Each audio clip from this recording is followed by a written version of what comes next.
Mesdames, Messieurs, bonjour et surtout merci d'être encore en direct sur Info TV 307 sur le bouquet Canal Plus International. Votre fidélité continuera à nous honorer dans le cadre justement de ces échanges. 10h, 11h52, sans doute l'un des meilleurs 10-12 en Afrique au sud du Sahara pour ce qui est de la télévision. Nous ferons encore ce matin ce pourquoi nous sommes payés, c'est-à-dire vous donner l'information, rien que l'information et toute l'information. Parlant justement de cette information, TVB Théophile Vianney-Bia nous retrouvera dans quelques minutes pour nous donner la température en kiosque au Cameroun pour ce qui est justement des journaux. On marquera un autre arrêt pour évoquer la dénonciation du jour avec Bernardo Basson confortablement installé comme tous les matins. Si vous le voulez bien, on terminera par l'instant de l'analyse. Et pour ce qui est de cette analyse, ce matin, nous marquons un arrêt probablement pas majeur pour évoquer la situation des enlèvements mais également des disparitions des enfants dans plusieurs pays africains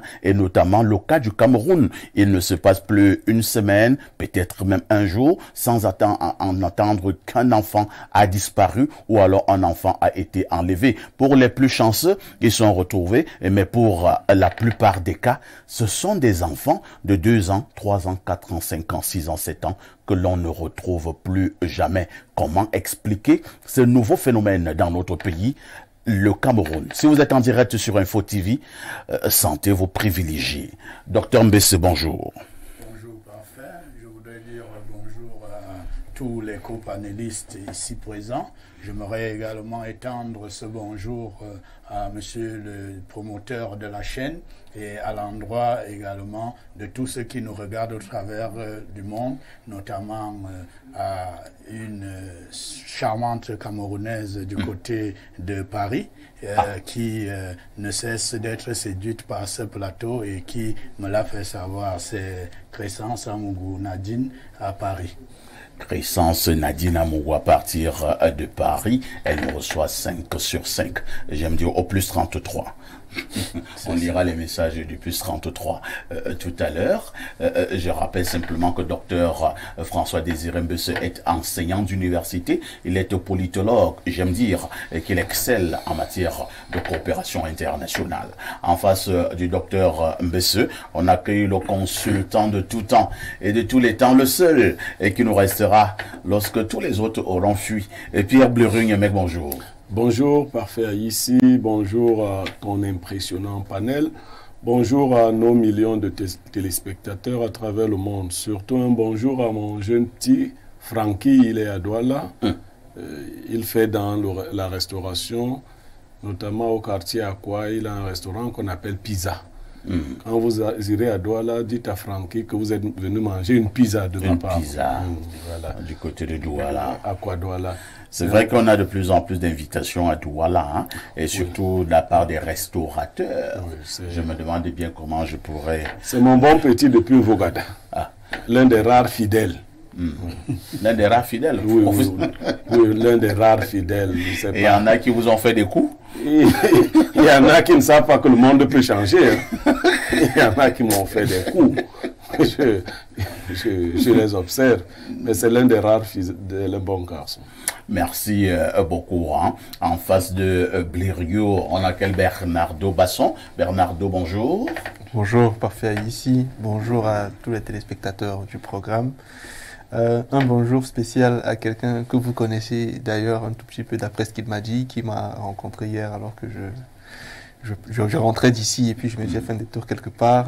Il s'appelle Eitel Akono. Imagine qu'il est le fils de Jean-Paul Akono et que vous connaissez très bien sa mère d'ailleurs. Oui, je vois. Donc je lui adresse un bonjour particulier. Alors, comme il est de coutume chez moi. Sa mère avait un grand snack à la volonté Kondengui. Voilà, donc il ne s'est pas trompé. L'épouse de Jean-Paul Akono. Donc un bonjour particulier à lui. Aujourd'hui, c'est à la fois la journée mondiale de l'arbre, de la forêt et aussi la journée mondiale de la poésie. Donc pour ce qui est de l'arbre et de la forêt, c'est assez particulier parce que vous savez que les arbres... Vous avez un recueil des journées mondiales? Je travaille beaucoup. Parce que tous les jours, vous nous dites quelle journée mondiale nous célébrons. En tout cas, et vous dites que ce jour, c'est la journée mondiale de quoi, la forêt? De l'arbre. L'arbre et aussi de la forêt. De la forêt. Oui. Et aussi de la poésie. Et c'est aussi la journée mondiale de la poésie. Parlant de la poésie, je suis un poète à mes heures perdues. Ah bon? J'ai plus de 300 poèmes déjà rédigés. Oui, avec beaucoup de lyrisme et d'engagement. Mais sur la question... Vous êtes engagé? Oui, beaucoup. Ça se voit d'ailleurs sur le plateau de temps en temps. Tout ce que j'aimais dans la poésie, c'était des rimes. Oui, la musicalité, ouais. La sonorité dans la poésie est importante. Donc je disais, il faut savoir que l'arbre a deux principales fonctions au quotidien. Une fonction alimentaire et une fonction thérapeutique. Donc notre vie ressemble un peu au traitement qu'on inflige à nos arbres.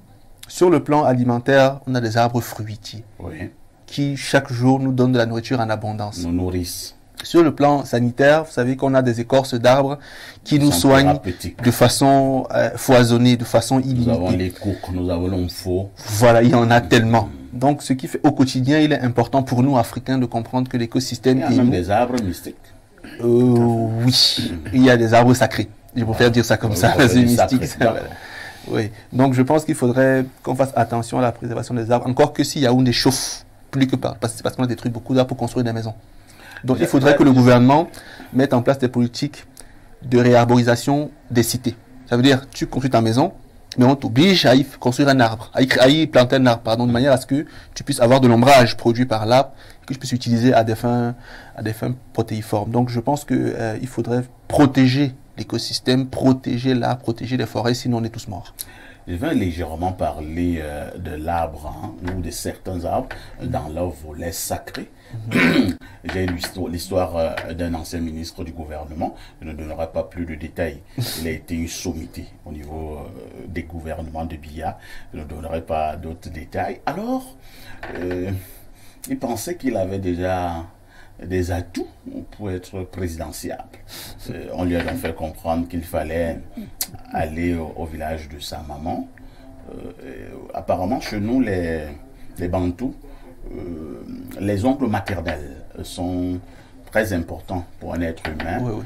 Il est donc allé de ce côté-là. Il était question, je ne sais pas comment on peut dire ça en français, enlever les écorces d'un arbre à minuit 00. À minuit 00, il a donc pris un des oncles qui était là, c'est lui qui devait... Il s'est d'abord assuré si l'oncle connaît là où cet arbre est situé. L'oncle a dit, mais comment? Moi, j'ai grandi avec l'arbre là, ici. C'est ce qu'on appelle chez nous les Singans. Oui.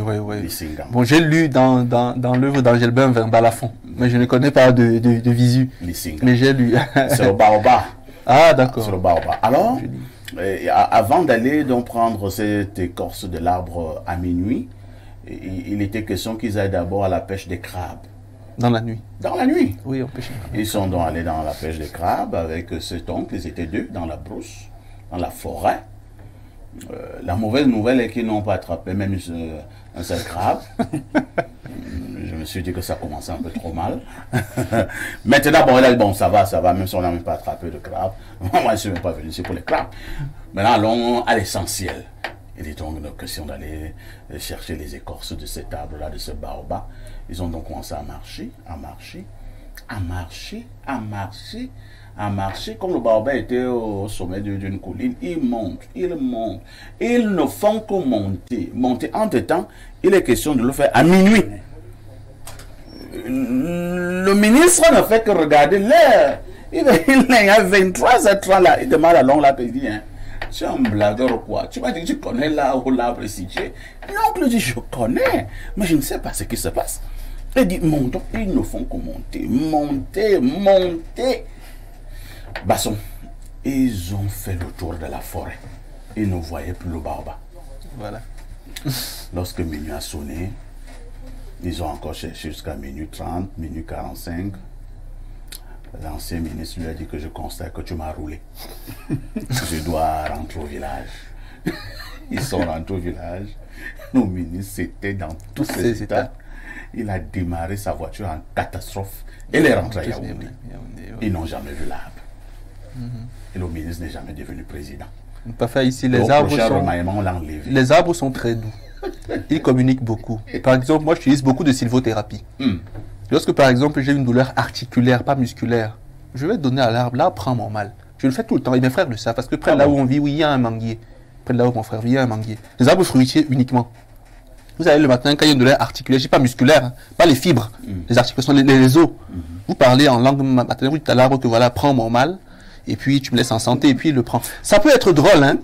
Mais, ok. Je préfère accueillir Fouda. Ok, d'accord, allez-y. Mais mon compagnon de doigt a secoué la tête, hein. Ça veut dire, on a entendu parler, c'est la sylvothérapie. Vous êtes des petits sorciers sur ce plateau. Jean-Claude Fouda, bonjour. Bonjour Perfecto, bonjour à tout le panel. Bonjour tout aussi à ceux-là qui nous regardent à la maison et de par le monde. Maintenant, je voudrais, comme les autres, dire un bonjour particulier à l'officier Maxime Dongo, qui est du GSO. Ce sont des gens qui font un travail assez impressionnant de ce côté-là. D'ailleurs, on l'appelle de ce côté l'inquiéteur. Le GSO. Allez-y donc savoir pourquoi on l'appelle l'inquiéteur quand il va au front. C'est un bon tireur d'élite en tout cas. De toutes les façons, nous saluons tous les corps d'élite ce matin. Il faut dire que le GSO est un corps d'élite au niveau de la police nationale, le groupement spécial d'opération. Nous allons également saluer le GMI, le groupement mobile d'intervention. Du côté de la gendarmerie, on va saluer le GPIC. Le GPIC, oui. Le GPI aussi. Voilà. Du côté de l'armée classique, on va saluer, comment on l'appelle, on appelle ça le bataillon des troupes aéroportées, le BETAP. Du côté de Koutaba, le BETAP. J'aime quand on prononce ça, le bataillon des troupes aéroportées. Quand vous les voyez, Fouda, si vous n'avez jamais été sage, il faut partir. Et ils viennent seulement pour détruire. En tout cas, c'est un bon conseil à retenir. Le BETAP. Lorsque nous avons dit cela, nous prenons un premier verre d'eau. Théophile Vianney-Billa, bonjour. Parfait, ici bonjour. Bonjour au panel, bonjour également aux téléspectateurs que je retrouve fièrement ce matin. Je salue toutes les femmes en tenue qui nous regardent en ce moment. Je salue très affectueusement les femmes en tenue, oui. Et pourquoi saluer particulièrement les femmes en tenue? Vous avez salué le corps d'élite. Donc, tu as choisi de saluer particulièrement affectueusement et langoureusement les femmes en tenue. D'accord. Saluons donc les femmes en tenue. Et je profite donc de l'occasion pour saluer le commissaire du 4e arrondissement, qui est une vaillante dame, ici à Yaoundé. Je préfère taire son nom, 4e arrondissement. Vous savez où? À Ekounou. C'est la dame que toi et moi nous connaissons. C'est notre ami. Blairy et moi, on a des rapports particuliers avec cette dame. C'est notre ami. Elle est passée comme cette divisionnaire de ça. Voilà. On se connaît très bien. De toutes les façons, disons donc bonjour à madame le commissaire du 4e. Commissaire divisionnaire déjà. Voilà, divisionnaire déjà. On a choqué une fois sur la voie publique. Une fois avec moi, une autre fois avec Blairy. Donc, bien des choses dans madame le commissaire divisionnaire du 4e. Théophile Vianney-Billa, c'est l'homme de la revue de la presse. TVB, que disent les journaux? Parfait. Ici, les journaux qui sont disponibles en kiosque ce matin nous font savoir que la Direction générale des impôts a donc un nouveau directeur général. On en parle avec les journaux qui sont disponibles en kiosque. Mais avant cela, nous prenons ce journal. Il s'agit du quotidien Info Matin qui s'intéresse donc à ce tribalisme du côté de Douala. Tribalisme à Douala, Mbassadine frappe du poing sur la table. Le maire de la ville, dans un communiqué ce 19 mars, rejette fermement les appels au boycott contre les commerçants originaires de l'Ouest par l'association Jeunesse Sawa, méconnue des chefs traditionnels du Vouri. Le journal en parle ce matin et revient donc sur cette sortie du maire de la ville de Douala en page 4. On peut donc également lire en grande une de ce journal, concours national ville propre, Ketcha Cortés lance la 5e édition. Démarré ce 20 mars à Bafoussam, région de l'Ouest, sous la houlette de la Mindu, la compétition fait rivaliser les 360 communes que compte le Cameroun. Elles seront sélectionnées selon les critères de nettoyage des rues, aménagement et embellissement des espaces publics, entre autres. Le journal en parle ce matin et revient donc sur cette actualité. Même son de cloche pour Flèche d'Afrique qui au bat une parle également de modernisation des villes camerounaises. Célestine Ketcha Cortés en visite à Bafoussam. On en parle dans ce journal. Le quotidien consacre sa grande une à cette actualité. Ville propre 2023 au Cameroun. Le concours national lancé à Bafoussam. Les critères sont également présentés dans ce journal en page 4. Direction générale des impôts, Meyon Abat, nouveau DG. Le journal revient donc sur le profil de l'homme au BAT 1 ce matin. Le journal Le Jour d'Amalmana consacre sa grande une à ce nouveau directeur général des impôts au Cameroun. Décret Roger Athanase Meyon Abat, le nouveau DG des impôts. L'inspecteur principal des régies financières, précédemment chef de l'inspection l'inspection des impôts à la direction générale des impôts a été nommé hier et remplace Modeste Mopa Fatoueng. Le journal en parle en page 6. Le journal Le Messager de Feu Pius Ndiawe nous fait savoir que Vondoyolo impose Moyon Abat du côté de la direction générale des impôts. C'est la grande une de ce journal qui est en kiosque et qui traite également de cette actualité ce matin. Mutation de Georges Alombo Yomo en pied de une parle également des impôts ce jour. Impôts, Roger Moyon, nouveau DG. On revient sur le profil de l'homme en page 7. On parle également de la route Nkolmeseng, malédiction en déroute. Le bitume tant attendu sur la route qui dessert ce quartier de la capitale est enfin visible. L'espoir de voir les travaux s'achever en mars 2024 est grand. Le journal parle de cet espoir en page 5. The Guazan Post qui est en kiosque revient également sur la direction générale des impôts et présente le profil du nouveau directeur général en la personne de Moyon Abat Roger Athanase, qui est donc présenté ici par le journal The Guazan Post. En pied de une, la nation d'Afrique, ce magazine de l'économie et du management s'intéresse également à cette actualité qui fait couler beaucoup d'encre et de salive en ce moment. Il s'agit bien évidemment de la direction générale des impôts. Roger Moyon Abat, l'oiseau rare, coulisses et manœuvres autour de la nomination du nouveau patron du fisc. 50 jours de flottement. Le résultat de l'enquête est présenté au journal La Nation d'Afrique qui est disponible en kiosque. Et si on retrouvait également Eco News de Pascal Dibamou, ce journal parle donc d'une nouvelle ère du côté de la direction générale des impôts. Roger Athanase Moyon Abat est depuis le 20 mars 2023 le nouveau directeur général des impôts, qualifié de dur à cuire par les chefs de grandes entreprises. Quelles sont les marges de manœuvre pour la réussite du lancement de la révision du Code général des impôts? C'est un décryptage qui vous est proposé en page 3 du journal Eco News.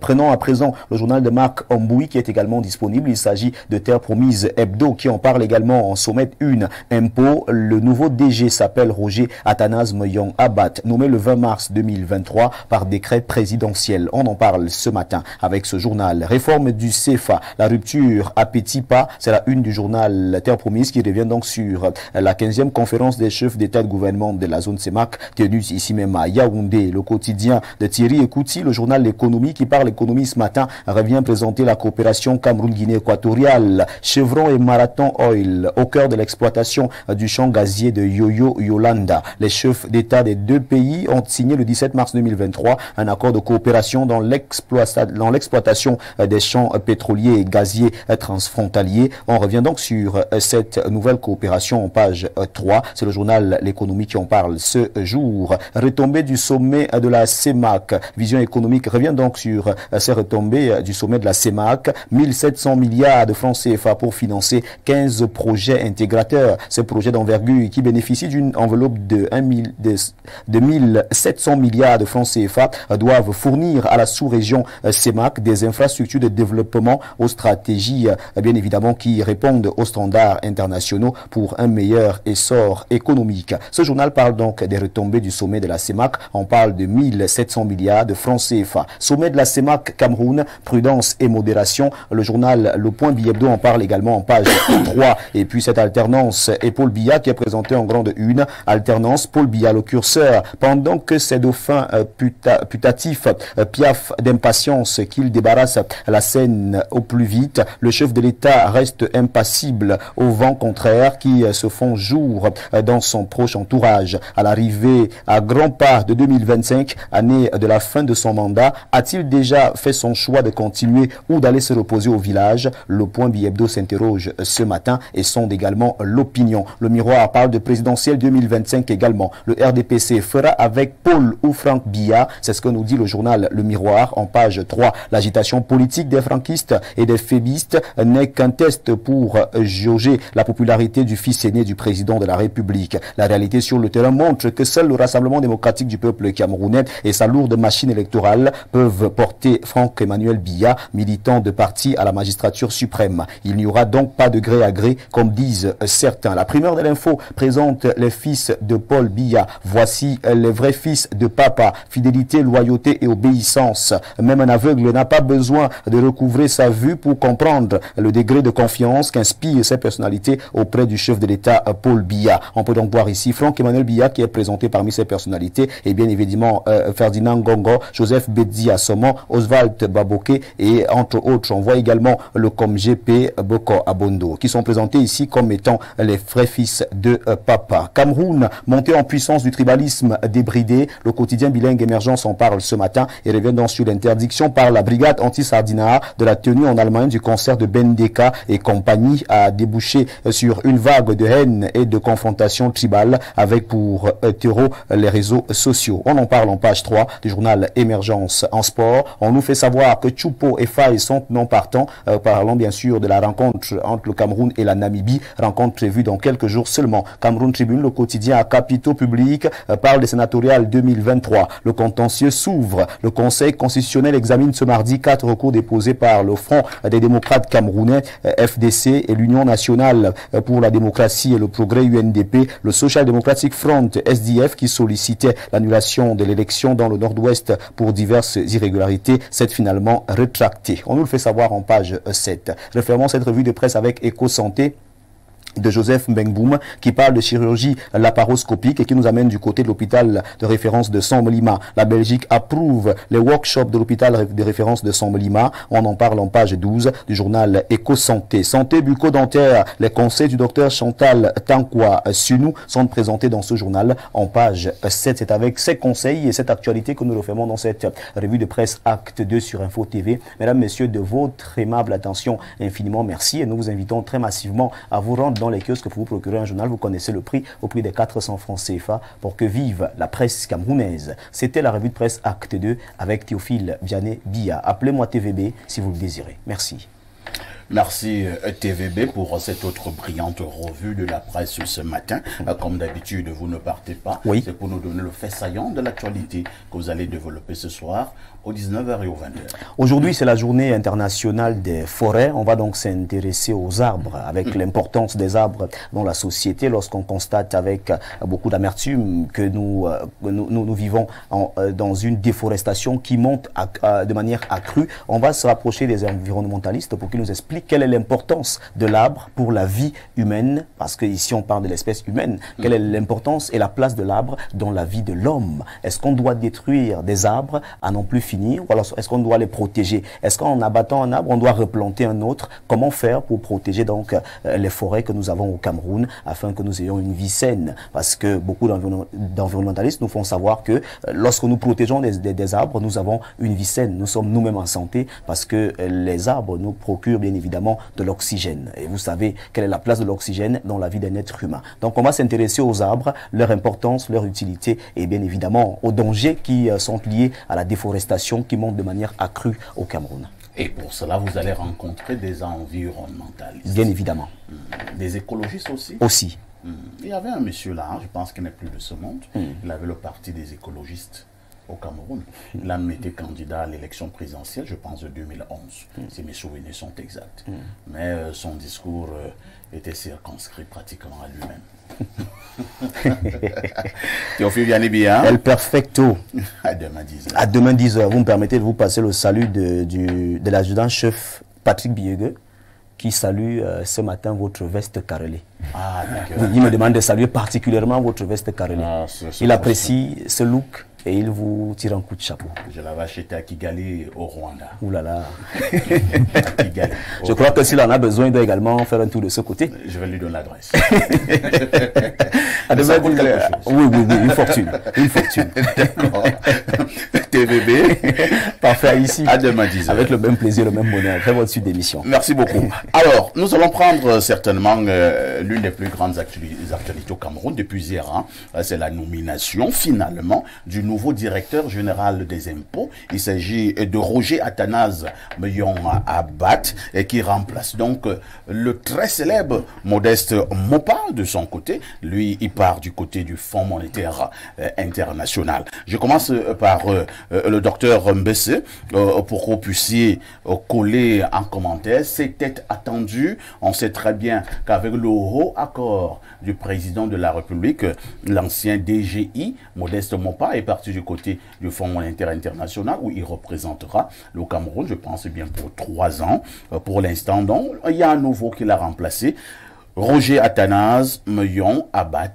Compte tenu de tout ce qui s'était passé il y a quelques mois du côté de la Direction générale des impôts, je pense qu'un nouveau DGI, cela nécessite un commentaire. Oui, parfait, merci. J'aimerais déjà dire que ça a longtemps attendu, parce qu'il faut dire que le vertèbre cardinal dans une économie qui se veut de type libéral, c'est également sa politique fiscale. Et il est donc important de dire que le temps que nous avons passé entre le départ ou la libération de Modeste Mopa autant pour moi que sa libération, et le jour où on désigne son successeur est quand même significatif. J'aimerais dire que ce n'est pas un visage nouveau dans le monde de la finance. C'est un pédagogue de haut vol, il enseigne cette fiscalité.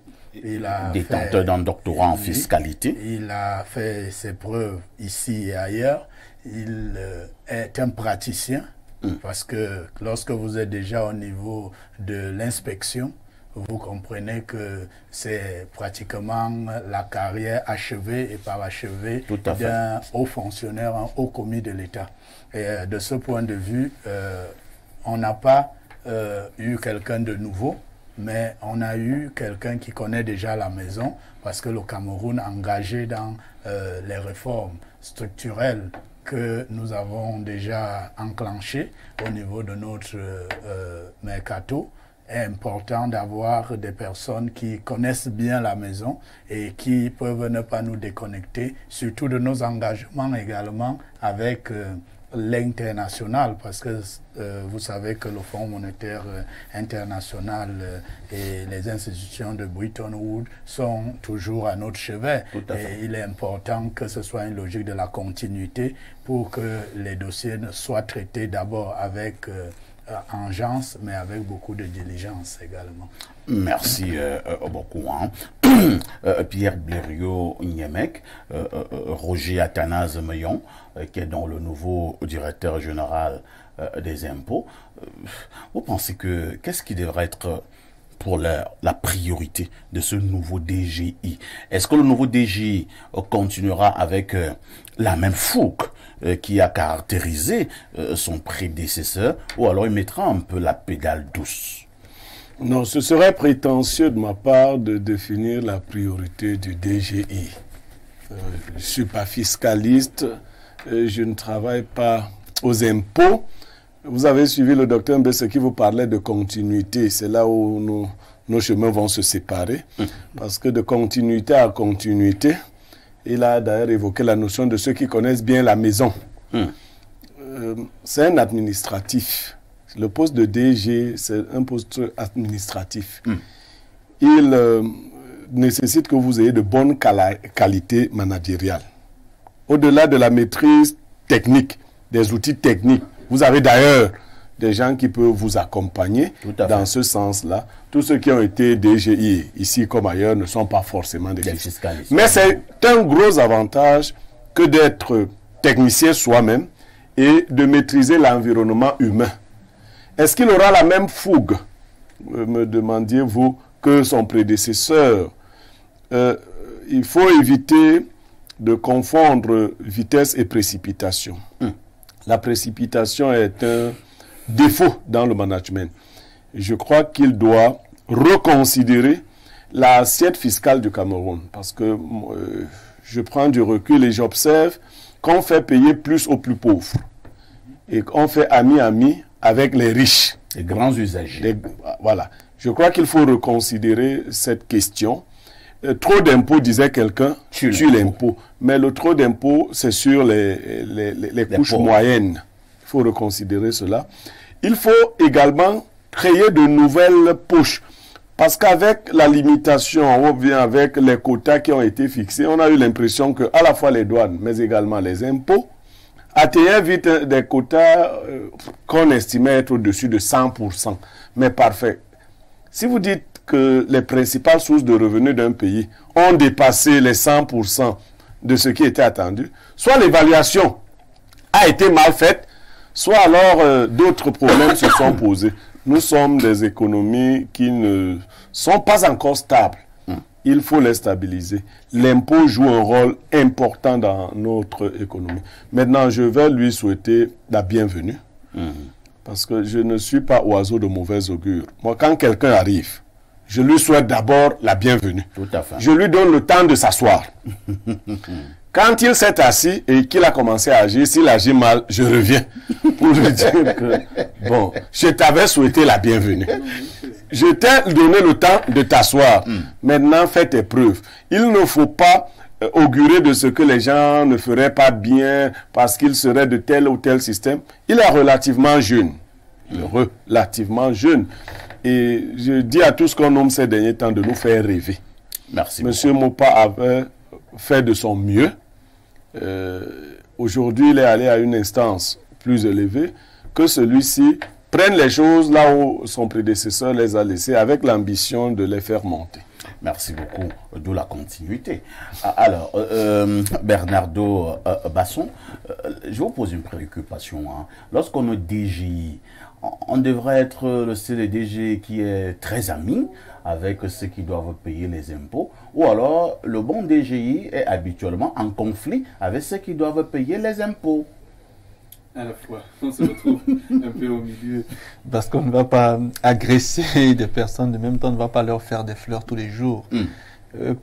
Personnellement, je suis à la fois sceptique et enthousiaste. Et pourquoi? Alors, sceptique parce que l'environnement camerounais, lorsqu'on nomme un nouveau directeur, a tendance à être assez difficile pour le nouvel arrivant. Parce que beaucoup de personnes autour, déjà suffisamment inhibées dans le vice, font tout pour te les bâtons dans les roues pour que tu sois moins performant. Sauf que le docteur Meillon, moi je le connais un tout petit peu. Parce que durant 6 mois, il a été mon enseignant de fiscalité à l'IRIC. Ah, d'accord. Il m'a enseigné à l'IRIC. Il avait des phrases fétiches. Mes camarades, d'ailleurs, déjà, je suis celui qui a encouragé 2 de mes camarades à l'époque à être fiscalistes. Perron Gognobé et Afana Armel. Ce sont mes camarades de l'IRIC qui savent. Donc, je les ai encouragés parce que le docteur Meillon avait beaucoup de sobriété, beaucoup d'humilité, très peu disponible, parce que très pris déjà, parce qu'il faut savoir qu'il est au ministère des Finances depuis. Donc, il y est depuis un long moment déjà. Donc, il a roulé sa bosse et je pense qu'il est extrêmement compétent sur ces questions. Déjà, en salle, il nous glissait quand même 2-3 informations sur les grandes entreprises au Cameroun parce qu'il était DGE à ce moment-là.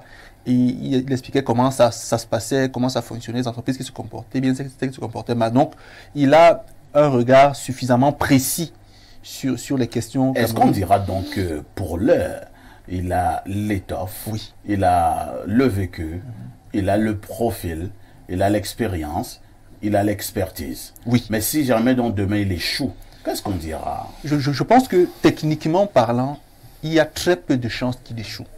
Mais de façon environnementale, il y a des chances qu'il échoue. Parce que quand on est DGI parfait ici, on est plus ou moins ministrable. Et dans ce pays, on sait combien de gens sont prêts à tuer d'autres qui peuvent être ministrables. On sait voilà pourquoi je dis... monsieur dans ce pays s'appelait Abba Polycarpe, ancien DGI. Lorsqu'il est parti de DGI, il est devenu ministre des Finances. Voilà. Sauf qu'aujourd'hui, vous savez très bien que lorsque quelqu'un est ministrable, vous voyez ce qui se passe avec Abouem, par exemple. Lorsque quelqu'un est ministrable, oui, tout de suite, on veut l'abattre.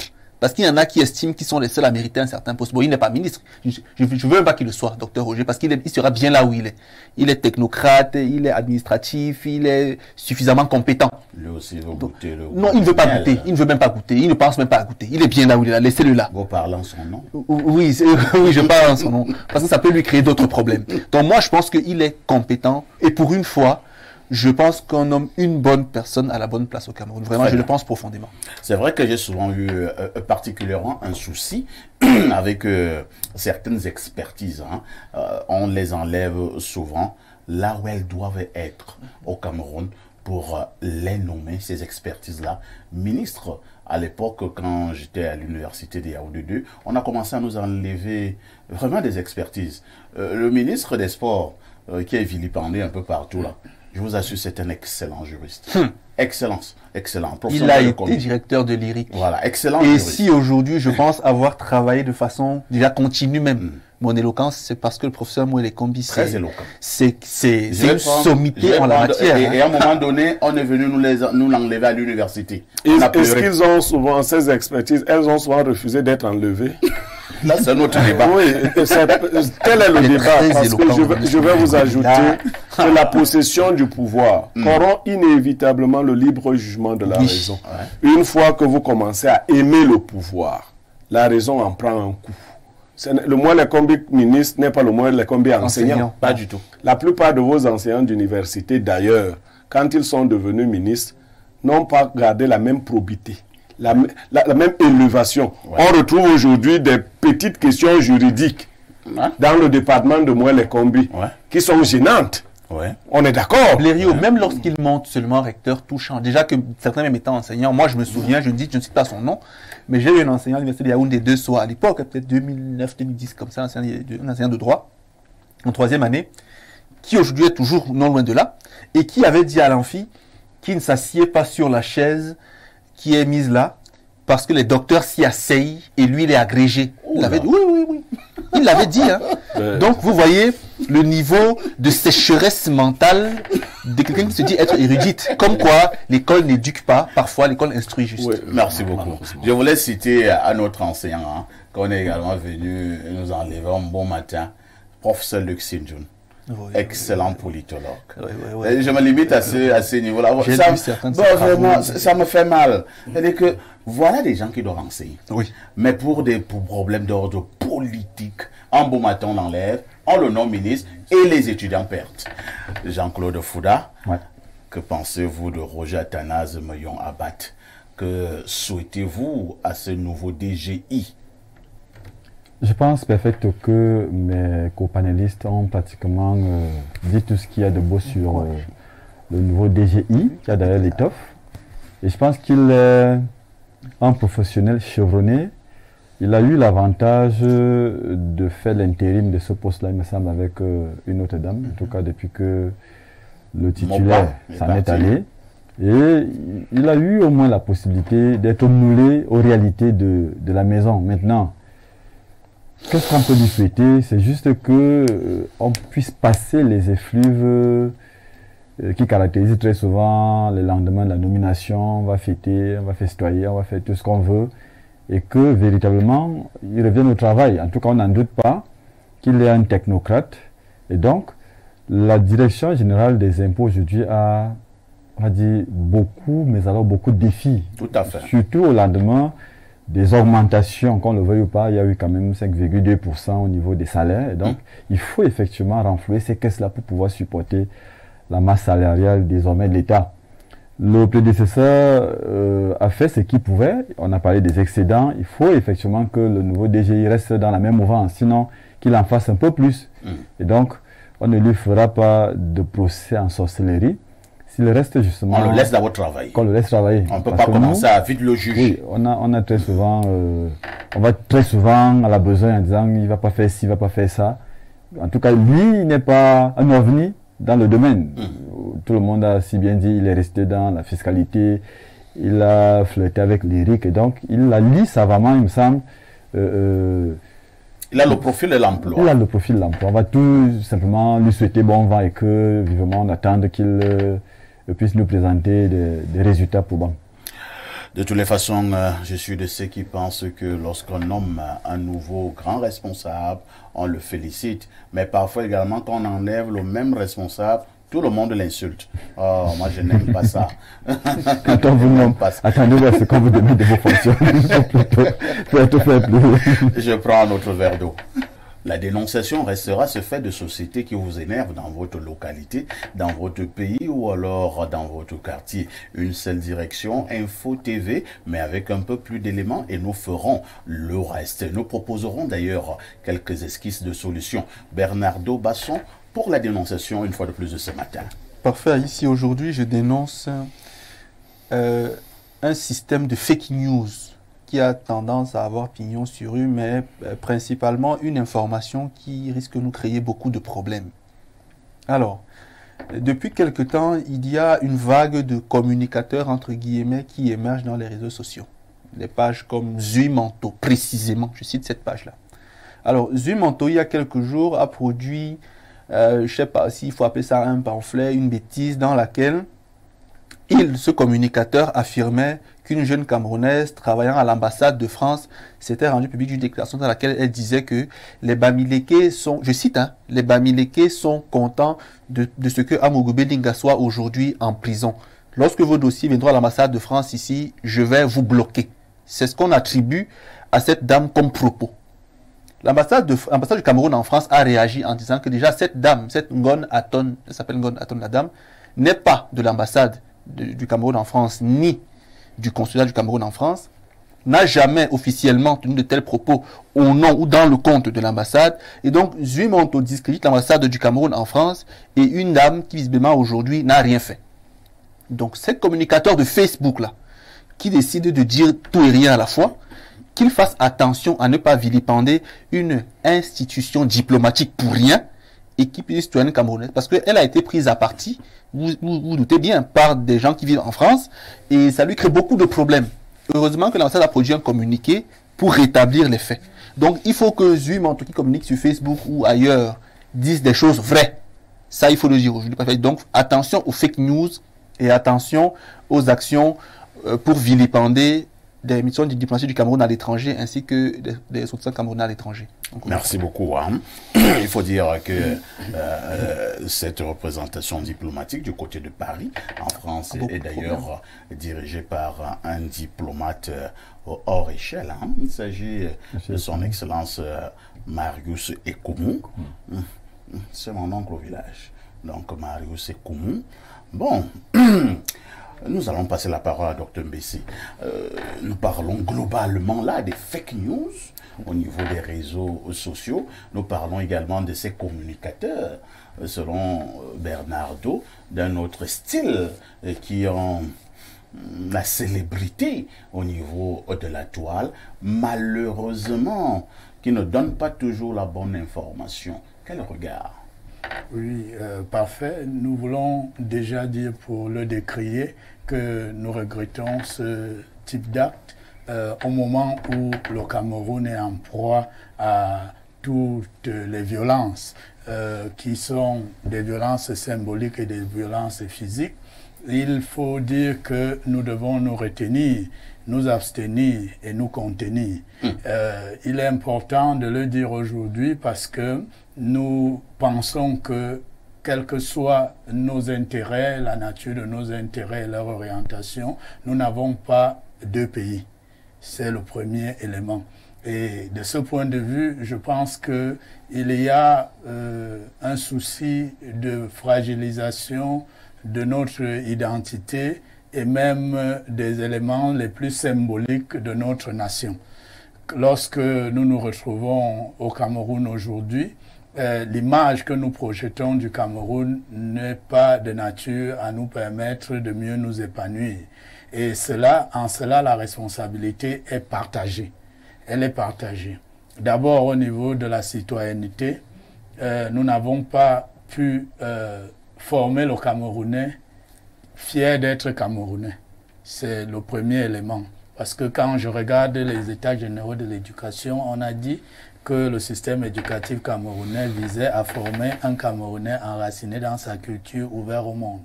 Mais je crois qu'il fallait d'abord mettre un Camerounais fier d'être Camerounais. Et à partir de cela, cela induit un certain nombre de contenus et certaines valeurs qui sont des valeurs partagées. Et la gestion que nous faisons aujourd'hui des technologies de l'information et de la communication laisse donc un espace non normé. Non normé parce que technologiquement, nous n'avons pas pu maîtriser cet espace parce qu'il existe des frontières cybernétiques. Mais ces frontières cybernétiques devraient également permettre d'avoir un recensement et une maîtrise de tous ceux qui s'y meuvent. Or, ce n'est pas le cas aujourd'hui. Les réseaux sociaux ont donné la possibilité de démocratiser la parole. Mais cette démocratisation de la parole ne s'est pas accompagnée d'une normalisation de la parole. Parce que derrière le principe de responsabilité, il y a également de liberté, il y a celui de responsabilité qui est le revers de cette médaille. Alors, je voudrais donc, parlant de ceux qui usent et abusent de ces réseaux sociaux, leur dire que au-delà des intérêts nombrilistes, nous sommes des éléments qui partageons une humanité. Et lorsqu'on a parlé en tant qu'Africain, on parle et la parole est sacrée. La parole est sacrée. Et lorsqu'on donne un élément qui peut être appelé une information et qui devient une infox, nous sommes dans la logique du bashing. Et ce bashing, vous voyez bien, vise quoi? Vise l'utilisation des fins claniques, tribalistes, au moment où nous sommes en train de parler d'un problème important comme celui de la délinquance et de la cybercriminalité.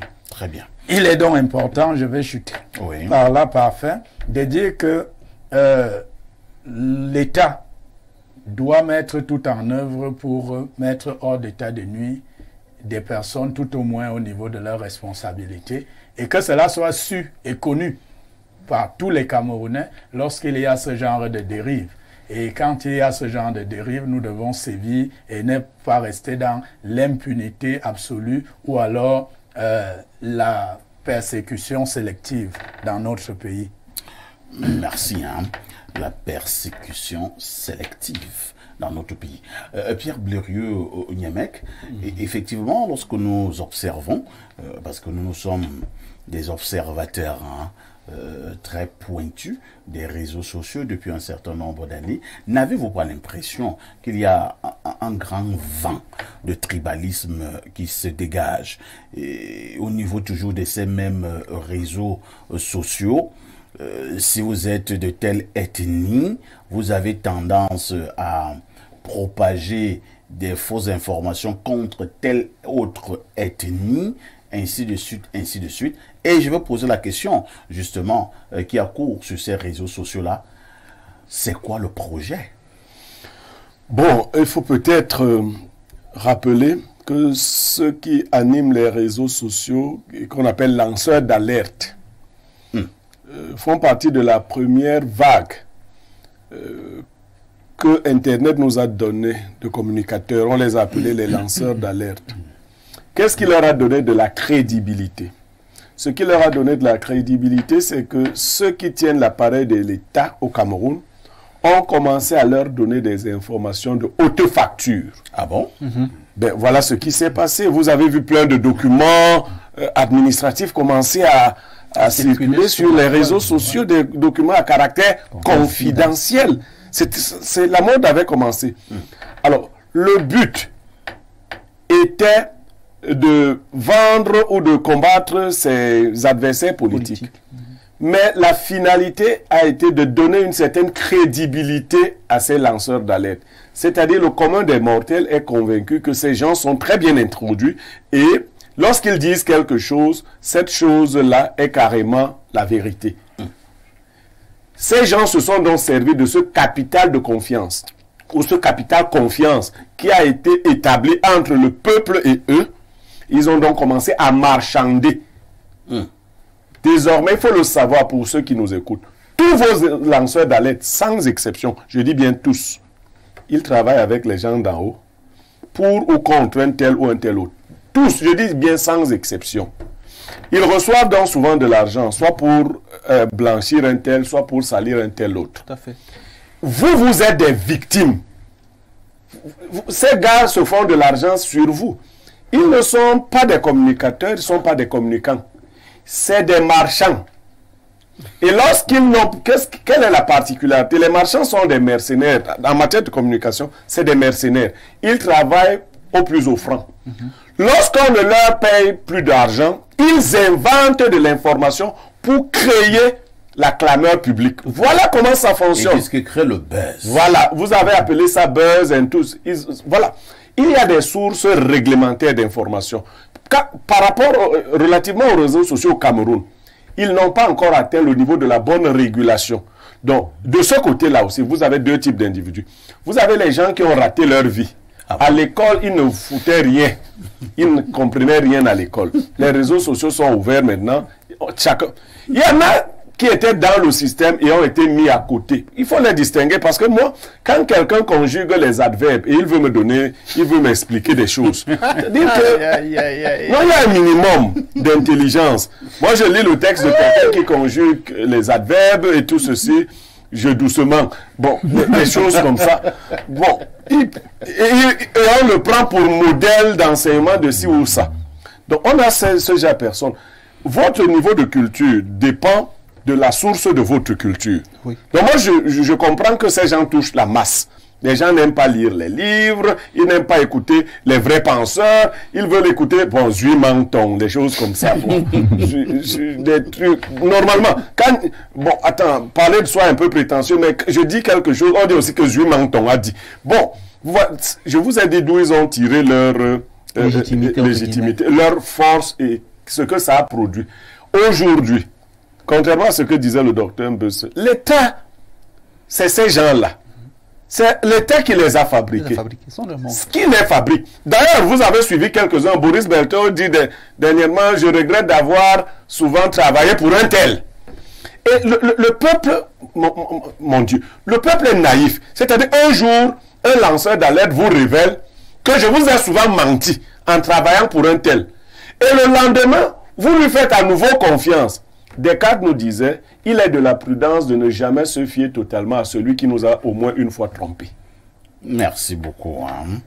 Jean-Claude Ofouda, nous parlons donc de ces lanceurs d'alerte finalement qui n'ont peur de rien, parce que pour le cas d'espèce, quand même, nous parlons d'une représentation diplomatique dans un pays extérieur. Il s'agit quand même, au-delà de tout, de la France. Alors, lorsqu'on peut pondre ce genre d'ineptie au niveau des réseaux sociaux, est-ce que, comme le dit Blériot, est-ce que nous qui consommons ces entre guillemets informations, nous ne sommes finalement pas aussi zombifiés. C'est-à-dire, on a mangé notre cerveau. Je vais parler comme au village. C'est-à-dire, quelqu'un vous a menti sur la toile une fois, 2 fois, 3 fois, 5 fois. Comment vous continuez à faire confiance à ce genre de lanceur d'alerte?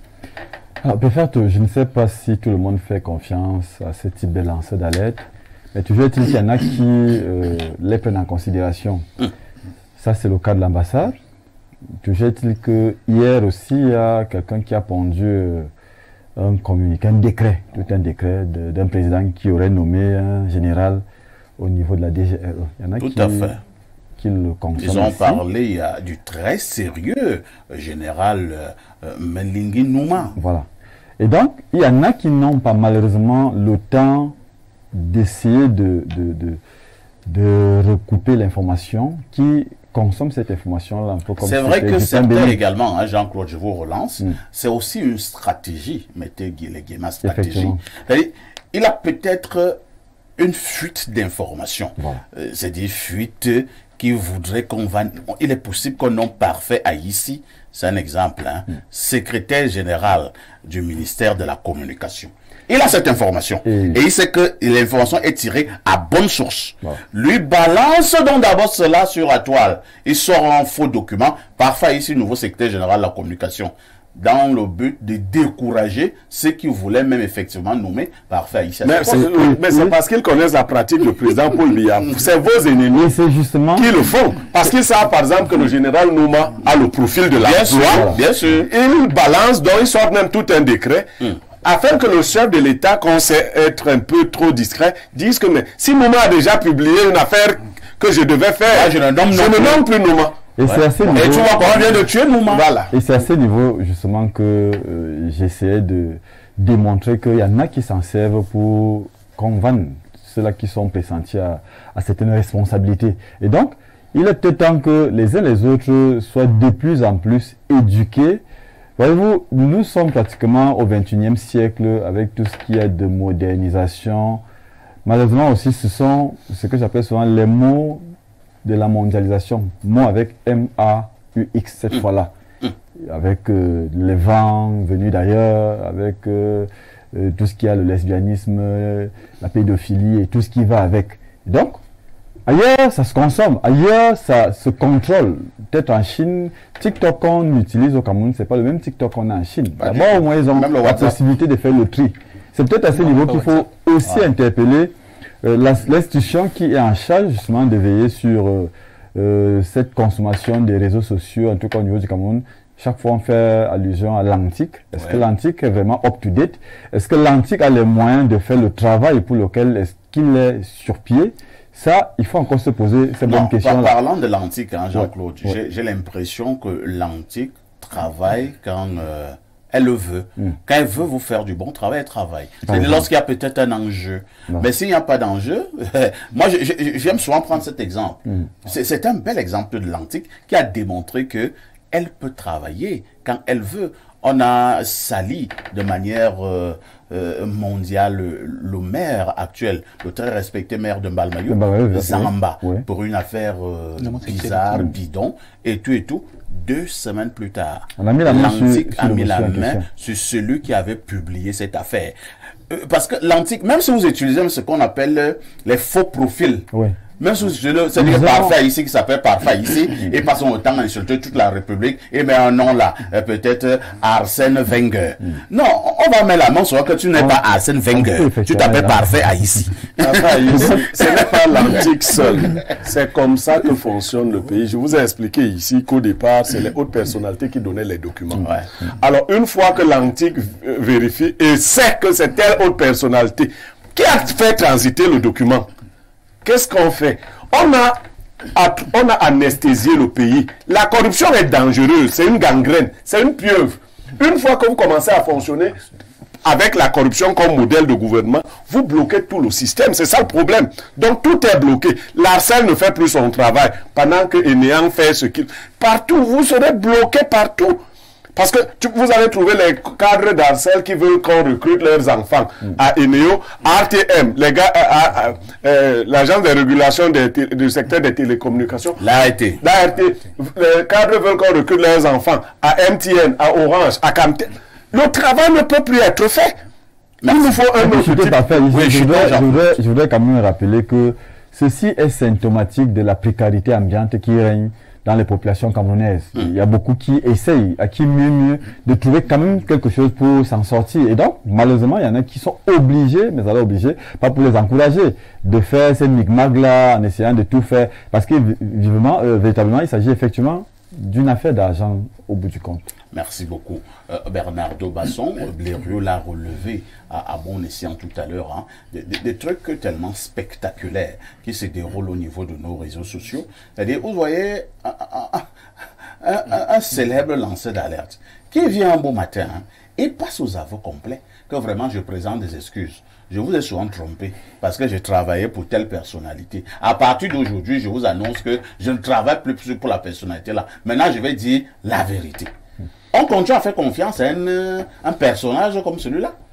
Non, la question de la confiance reste un débat assez complexe, parce que on peut faire confiance à quelqu'un par habitude, on peut faire confiance à quelqu'un par conviction. C'est-à-dire, on peut avoir une femme, on sait qu'elle ne dit jamais la vérité, par exemple, lorsqu'elle s'endette. Mais après, on estime que par habitude, puisqu'on vit avec elle, ce qu'elle dira, on essaiera de croire pour essayer d'avancer. Donc parfois, on peut faire confiance à quelqu'un par habitude, des fois par conviction, et donc pour plusieurs autres raisons. Mais sur ces questions de maîtres chanteurs, surtout, qui sont des lanceurs d'alerte, je pense qu'il faut faire vraiment attention. C'est vrai, le Camerounais aujourd'hui, en majorité, les Camerounais sont dégoûtés du gouvernement, en majorité. Vous avez fait un sondage? Du coup, ici, c'est évident. Voici le sondage. Qu'est-ce qui est évident? Faites-le sur le plateau.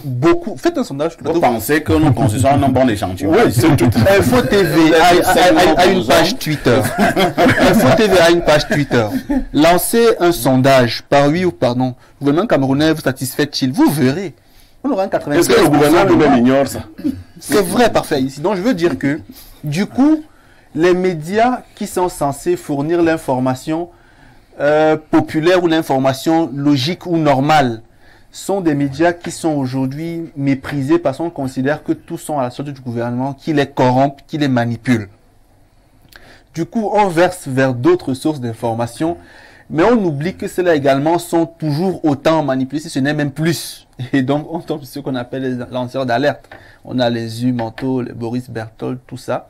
Moi, je pense que eux-mêmes parfois s'entretuent. On dit tel tu as pris l'argent là-bas.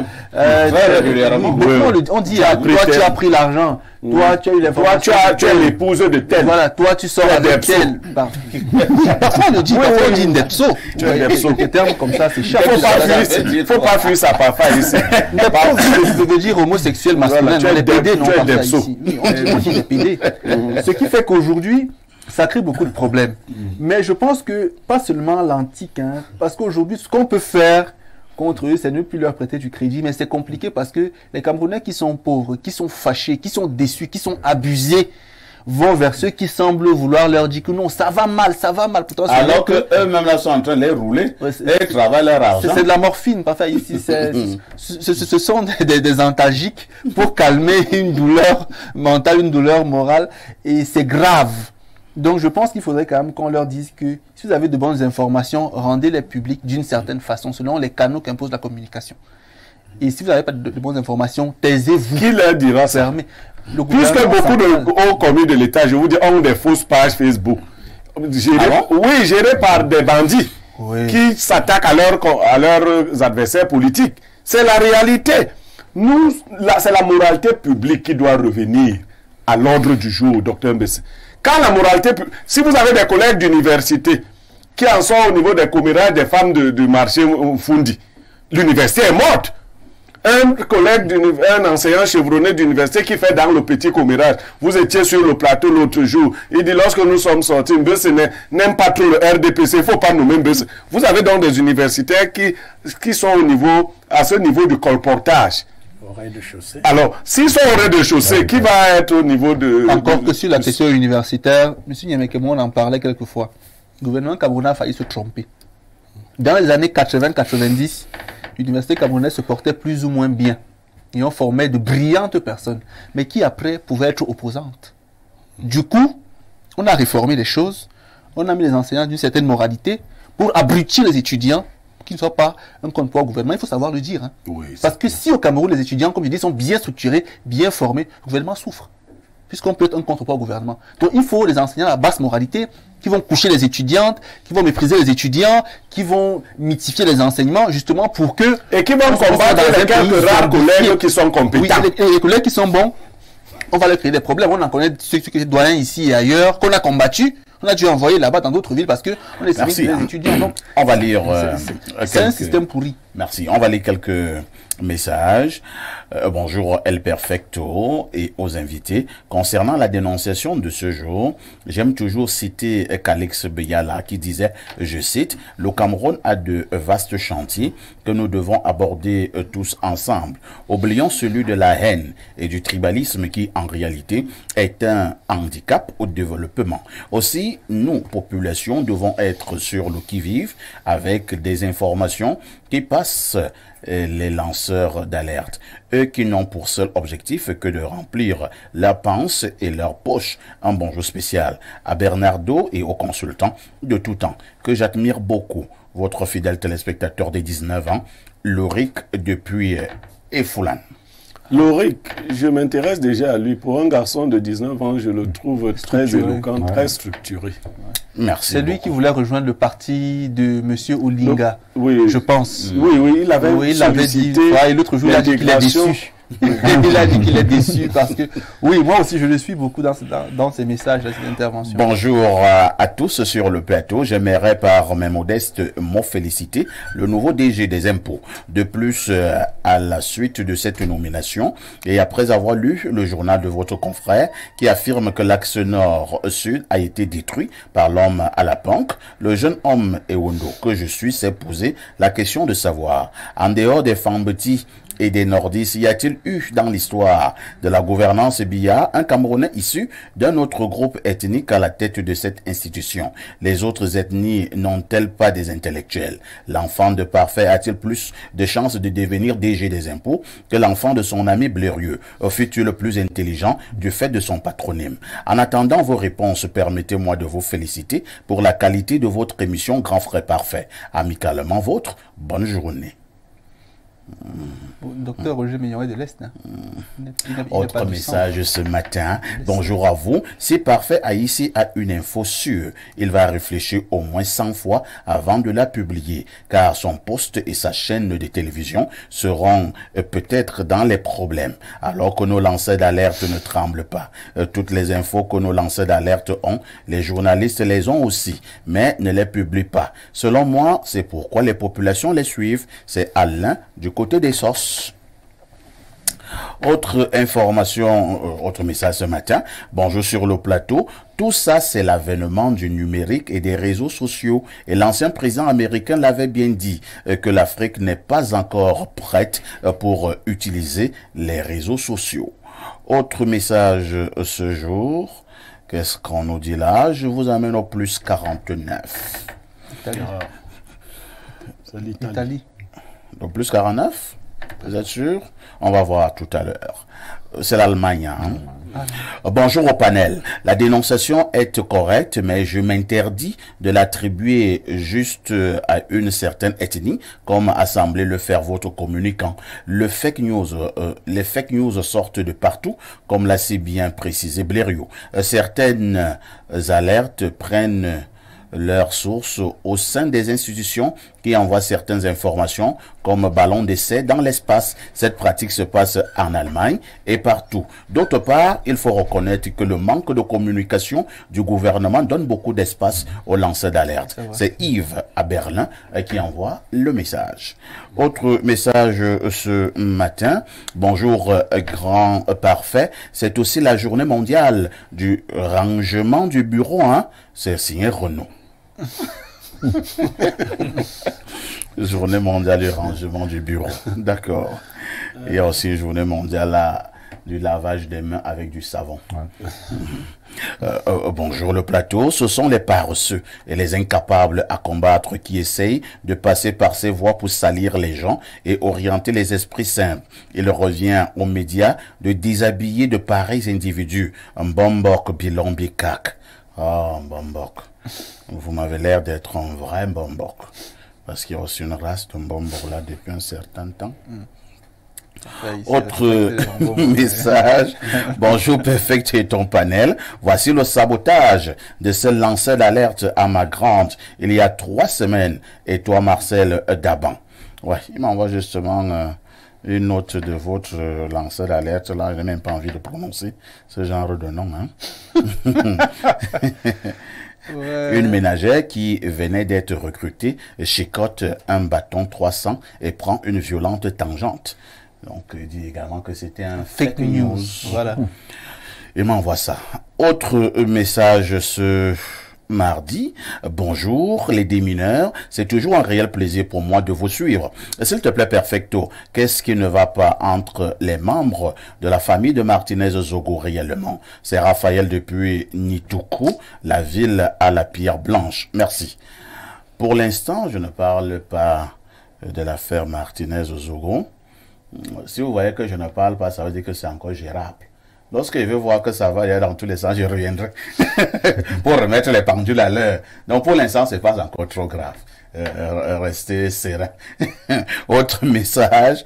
Bonjour le panel. Merci beaucoup pour tout ce que vous faites pour informer les Camerounais. Mais hier, les propos de M. Niemek m'ont laissé pantois lorsqu'il demande au ministre de l'Ouest de se charger de la basse. Il semble oublier que Mme Courtès a été victime de cette basse lors d'une messe d'action de grâce à Paris. Et ceci à Mondovision. Arrêtez donc de vilipender les Bamileke. C'est Étienne Demambo qui envoie le message. Non, c'est pas vrai, parfait, il faut corriger.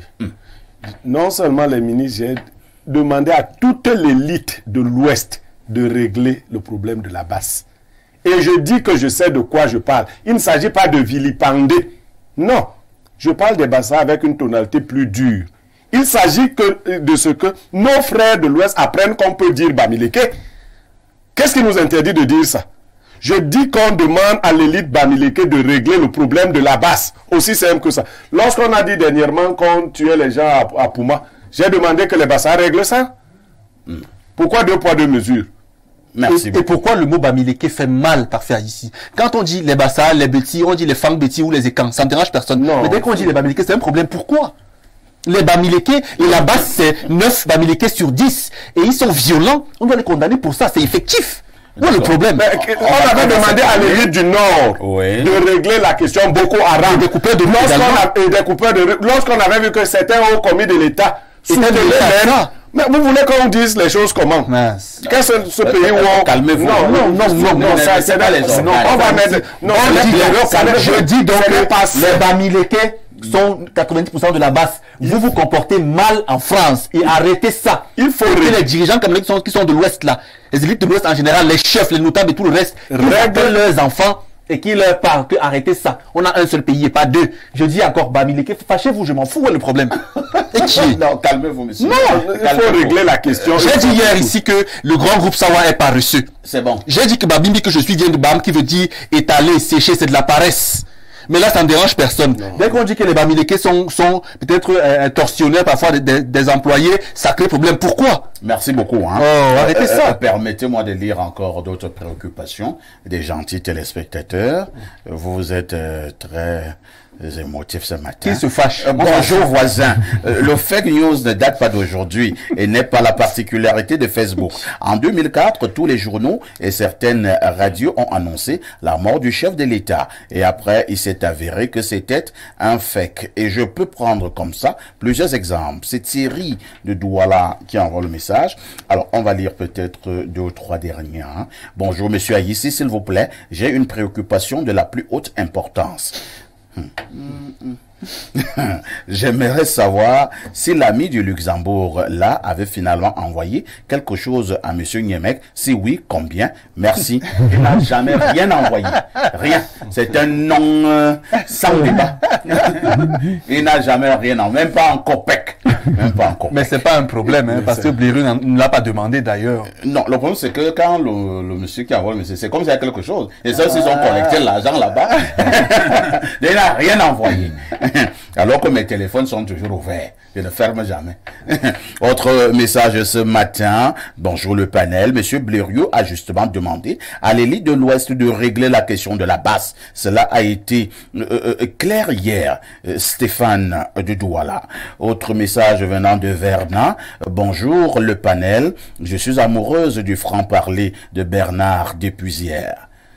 Amoureuse juste de son frère. Mais il y a déjà qui là? Josiane de il y a déjà Nathalie de Bernardo. Vous allez commencer à dire, tu n'as pas ta vie. Non, tu n'as pas ta vie. On a dit tu parles méchant. Non, c'est la transparence. Non, il y a déjà, ne parle pas méchant. Il y a déjà Nathalie. Non, ne parle pas méchant. Mais avoue seulement mon fils que tu vas être aussi polygame.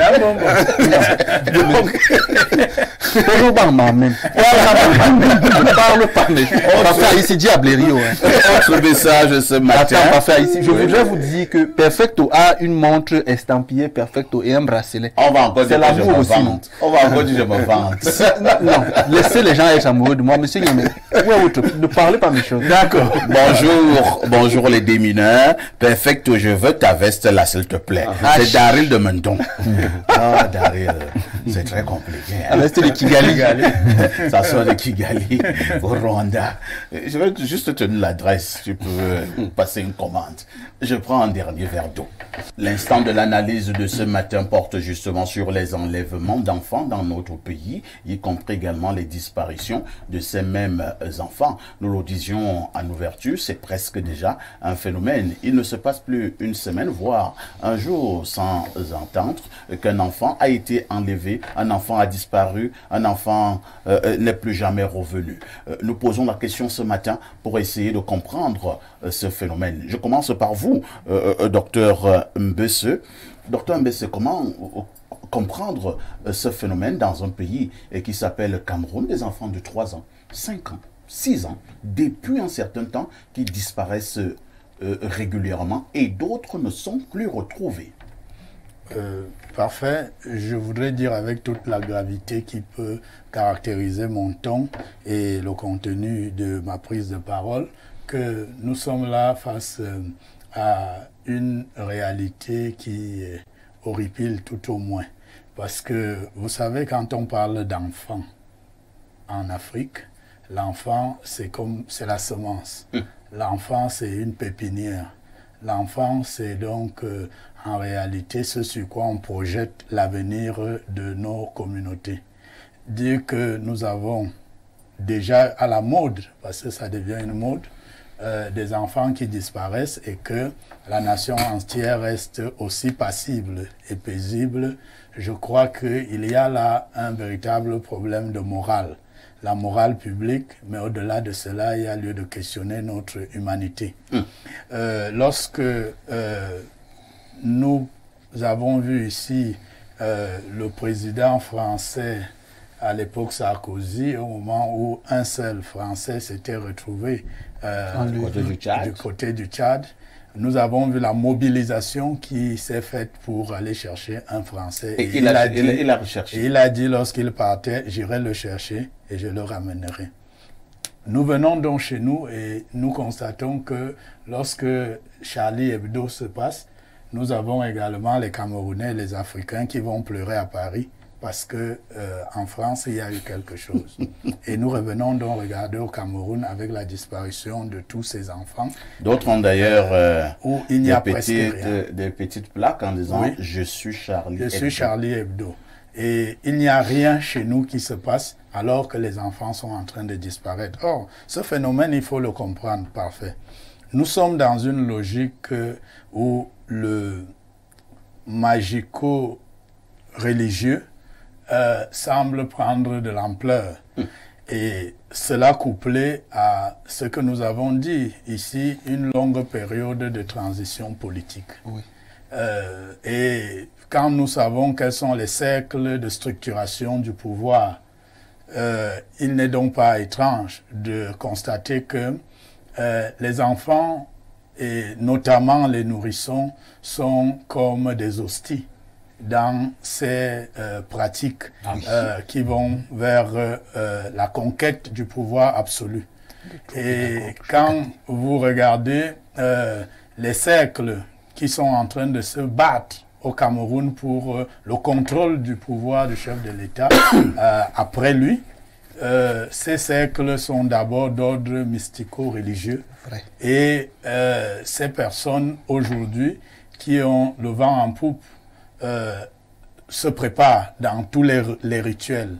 C'est pour cela que le détournement des deniers publics n'est qu'un aspect moindre. Il faut aller sur le plan mystique et symbolique par certains sacrifices. Or, il se passe très souvent que dans cette logique de rituel, dans cette logique du pouvoir, il y a le phénomène on va appeler ça les agneaux sacrificiels. Et ces agneaux sacrificiels, ce sont donc les enfants qui ne sont pas encore maculés. Et on a donc besoin de les rechercher. Très souvent, si vous constatez, des gens qui sont dans ces logiques, parfois perdent d'abord leurs propres enfants quand ils ne les ont pas sacrifiés. Mais Dr Mbesse, ce que vous dites là, Mme Freud. Oui, je suis obligé de vous le dire parce que c'est une triste réalité. Ces gens perdent leurs enfants et quand ils ont déjà fini de détruire ou de consommer ces enfants, ils passent donc à une autre offensive, c'est que maintenant, il faut passer par des dons. Et ces dons, il faut les chercher. Et pour les chercher, on met donc des officines. Ils ont donc des personnes qu'ils utilisent, généralement, pour enlever les enfants des parents négligents. Parce qu'il faut le dire, ce sont les écoles, les crèches, les maternelles, les écoles primaires, où vous retrouvez des enfants qui sont un peu négligés ou abandonnés. Et vous verrez qu'il y a aujourd'hui, dans leur sociologie, les mototaximens sont très souvent utilisés pour enlever les enfants dans les quartiers et aux environs des écoles. Nous avons également certains aînés, des adultes flâneurs, qui, au prix de quelques francs CFA, que nous considérons d'ailleurs pour de la monnaie de Monopoly, se chargent quand même d'aller chercher les enfants à autrui, de les enlever. Il y a également les femmes elles-mêmes qui se sont lancées dans un commerce de ce qu'elles génèrent. N'oublie pas le personnel de Il santé. faut donc dire que là où les femmes elles-mêmes, comment lancer dans quel commerce? Elles conçoivent et elles vendent. conçoivent et elles les placent Donc, une maman accouche un bébé, elle-même vend le bébé. Il y en a qui vendent sous forme de fœtus, et il y en a qui accouchent et prennent cet enfant pour le vendre. Incroyable. Et à côté de cela, vous avez une autre dimension. C'est lorsque vous voulez fermer le côté magico-religieux, vous pouvez donc avoir affaire à une catégorie de maîtres chanteurs qui, eux aussi, pour des bisbilles, se permettent parfois d'identifier une famille où il y a un anti et on décide pour les faire chanter de venir enlever un enfant et on commence le manège des rançons. Donc voilà en quelque sorte l'affaire où est-ce que nous nous retrouvons aujourd'hui. Mais le nœud gordien et le nœud central de cette affaire, c'est dans la gestion du pouvoir. Et c'est pour cela que derrière cela, il y a toujours des hommes politiques haut placés qui sont à la manœuvre comme des commanditaires et les autres ne sont que des acteurs sur le terrain pour mettre en œuvre cette macabre et funeste manœuvre.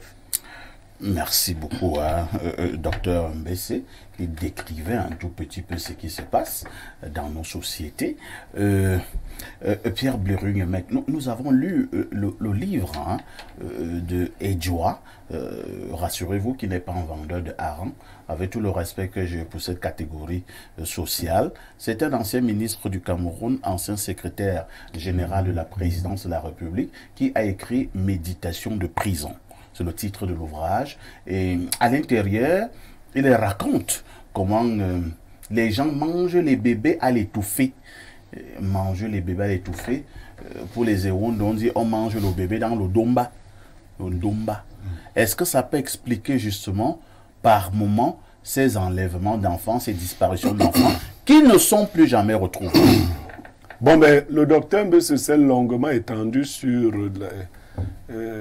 les descriptions. Donc, il a fait le tour. Maintenant, essayons de voir la causalité. Lorsque un pouvoir devient un pouvoir sacrificiel, il est dangereux pour les populations. Un pouvoir dans lequel on fait des sacrifices. Il est bon. Je pense que vous faites une lecture globale. Mais c'est en français que je fais cette lecture. Je dis lorsqu'un pouvoir, je n'ai pas dit dans un pays, on met son pouvoir. Ici, le CNC a les gens qui comprennent le français. J'ai dit lorsqu'un pouvoir devient un pouvoir sacrificiel. Allons-y. Il devient dangereux pour son peuple. On laisse développer toute forme de travers. La magie existe dans toutes les sociétés. Mais une société ne peut pas avoir comme superstructure la magie. Si ça devient le cas, le danger est grand.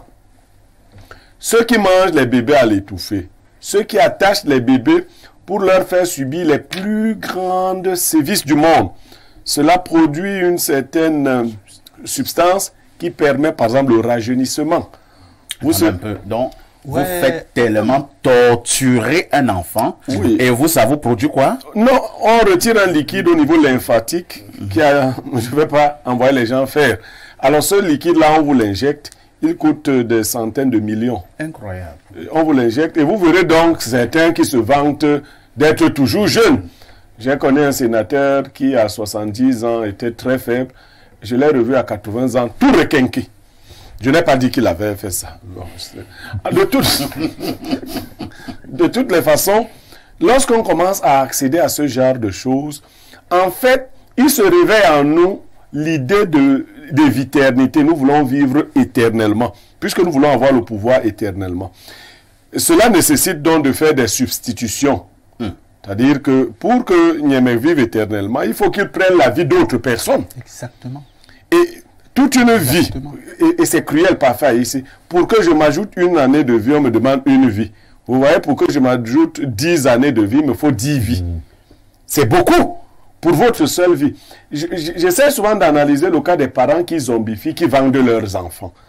Parfois ici, moi je crois qu'un homme normal vit pour ses enfants, avec l'idée que ses enfants soient la continuité. Mais si un homme désire vivre éternellement, c'est-à-dire même en mangeant ses propres enfants, c'est un animal. Et même les animaux ne désirent pas vivre éternellement.